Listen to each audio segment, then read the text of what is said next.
Hello and welcome to another episode of Open and Shut Book Reviews. My name is Ken. Thank you so much for joining me, and I want to talk a little bit about a book that I really tried to get through. I did, but I just couldn't do it, and that book is called One Day in December by Josie Silver.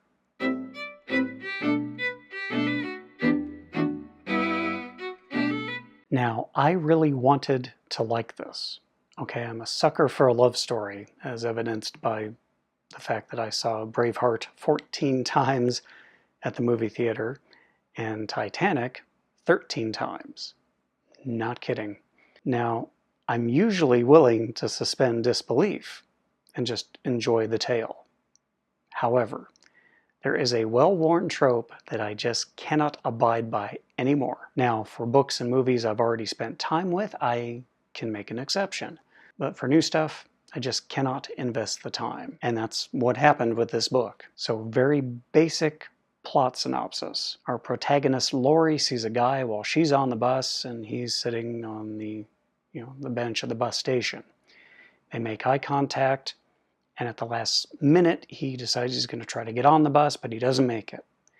And then she spends the better part of a year trying to find him with the help of her manic pixie dream girl roommate, Sarah. She and Sarah do end up finding the guy, but the drama, which is caused by the way the discovery of the guy happens, it's all artificial, and it could have easily been avoided if people had just talked to each other. And that is the trope that I cannot even waste time on anymore. So 6 chapters in, I noped right out, which is sad because there was potential for this to be a much more interesting story. But the drama felt completely artificial given how all the characters had related to each other from the very beginning of the story. So for me to engage with any story, I have to believe in the actions of the characters. And when I see one or more of them acting in a way that's completely out of character, just to manufacture the conflict the author had in mind, I can't go along with that. It takes me right out of the story. If you, however, are the kind of person who enjoys stories where conflict and drama happen because people just won't open their mouths and say what needs to be said, then this book is for you.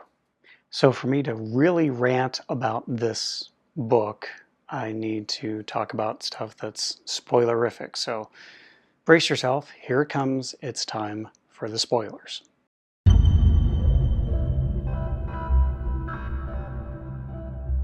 You see, my big problem is Lori. When Sarah brings home the guy that she's been hooking up with over the last few weeks around the holidays, right? And that guy ends up being the guy that Lori has been searching for almost a year. She doesn't just say, "Sarah, what the hell? That's the guy." Then you could tell a much more interesting story about how they'd work through that situation together. They've been roommates for years, they tell each other everything.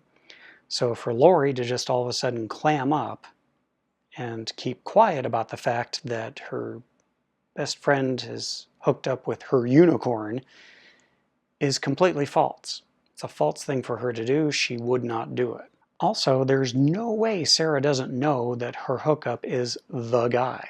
Okay, Lori has described him in such detail, and they have both been looking for him for almost a year.